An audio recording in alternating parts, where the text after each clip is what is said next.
తీయదనానికి good bye చెప్పకుండా ఆరోగ్య ప్రయోజనాలను అందించే ఆల్టర్నేటివ్స్ ని ఇప్పుడు మనం తెలుసుకుందాం. తేనె చక్కెరతో పోల్చినట్టయితే తక్కువ గ్లైసిమిక్ ఇండెక్స్ కలిగి ఉంటుంది. తేనెలో ఉండే యాంటీ ఆక్సిడెంట్స్ ఫ్రీ రాడికల్స్ తో పోరాటంలో సహాయపడతాయి. బెల్లం పానకంలో ఇనుము, మెగ్నీషియము, పొటాషియము, విటమిన్స్, మినరల్స్ ఉంటాయి. దీనిలో ఉండే యాంటీ ఆక్సిడెంట్స్ శరీర ఆక్సీకరణ ఒత్తిడి నుండి రక్షిస్తాయి. అలాగే ప్లాంట్ బేస్డ్ స్వీట్నర్ అయిన స్టీవియా, మధుపత్రి అని కూడా అంటుంటాం. దీంట్లో 0 క్యాలరీలు ఉంటాయి. డయాబెటిక్స్ కి ఇది మంచి ఎంపిక.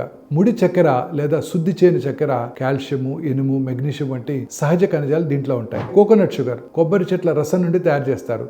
ఈ స్వీట్నర్లో జింకు, ఇనుము మరియు కాల్షియం వంటి మినరల్స్ ఉంటాయి. జీర్ణ ఆరోగ్యానికి కూడా కోకోనట్ షుగర్ చాలా మంచిది. మాపుల్ సిరప్లో plenty of antioxidants, manganese, zinc వంటి మినరల్స్ ఉంటాయి.